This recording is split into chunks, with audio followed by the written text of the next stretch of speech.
पहले तो छठ हम लोग भीख मांग के करते थे। 5 घर, 11 घर, 21 घर, हम लोगों के भाइयों में कंपटीशन होता था। हमारा संपर्क ज़्यादा था, इसलिए हम ज़्यादा जगह करते थे, भीख मांगते थे। शुरुआत हुई छठ व्रतियों को हर साल की तरह इस बार भी आपने क्या शुभकामनाएं व्रतियों और छठ के लिए? देखिए, छठ बहुत ही महान पर्व है और ये सूर्य नारायण का आस्था का व्रत है। सूर्य नारायण साक्षात देवता हैं।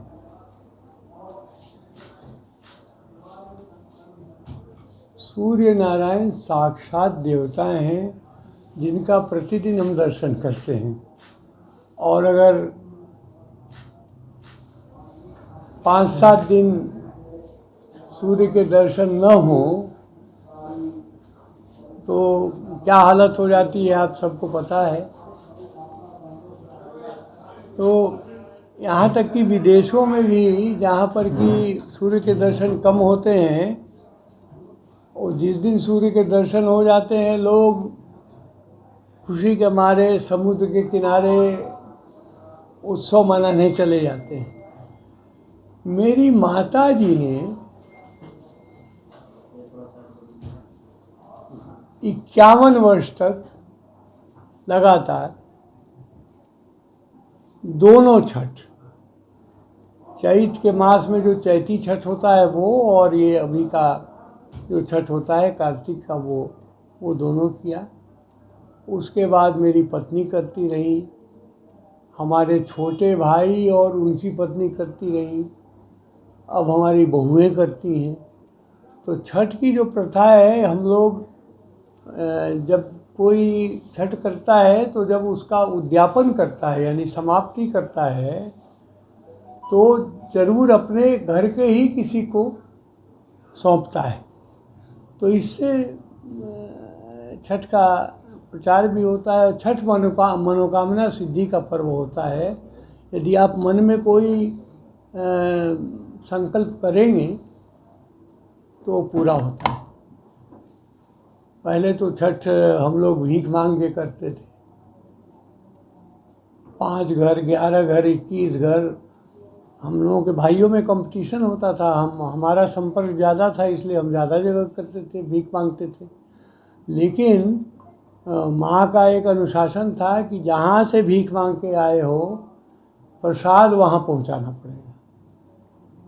तो वो जो है, कुछ ठेकुआ और कुछ फल जो है वहाँ मुझे फिर वापस दोबारा जाके पहुँचाना पड़ता था।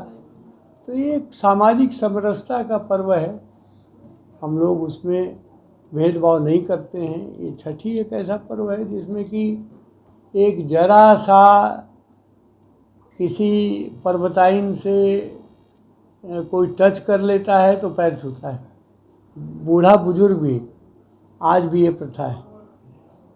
और इतनी भीड़ होती है, लेकिन कभी भी कोई विधि व्यवस्था का समस्या नहीं होती, कभी कोई पॉकेटमारी नहीं होती है, कभी कोई चोरी नहीं होता है। छठ को आप देखिए कितनी साफ सफाई हो जाती है। तो हम लोग को विचार करना चाहिए कि क्या हम छठ को ही याद करके अपने गांव को, अपने शहर को, अपने मोहल्ले को साफ रखने का संकल्प करें तो क्या साफ नहीं रख सकते हैं? ये करना चाहिए हम लोगों को, और इससे हम बहुत तरह की बीमारियों से बचाव कर सकते हैं। लाखों करोड़ रुपए के दवाइयों से हम बच सकते हैं।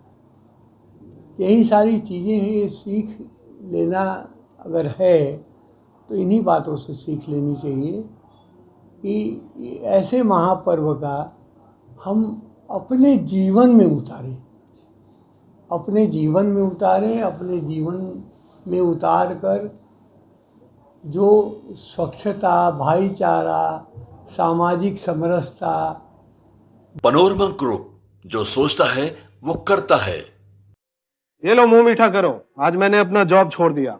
अब हम पूर्णिया वापस जाएंगे। जॉब छोड़ दिया है? मतलब ये घर कैसे चलेगा? हम करेंगे क्या? और माँ बाबूजी क्या बोलेंगे? इसलिए मैं एक और मिठाई का डब्बा लाया। अपने बिजनेस के लिए लोन अप्रूव हो गया है। अरे लोन अप्रूव हो गया वो तो ठीक है, लेकिन पूर्णिया में हम रहेंगे कहाँ? अपना घर भी तो नहीं है वहाँ। इसलिए तो एक और मिठाई का डब्बा अलग से लाया हूं। हमने पूर्णिया में घर ले लिया है, पूर्णिया के ई होम्स पैनोरमा में।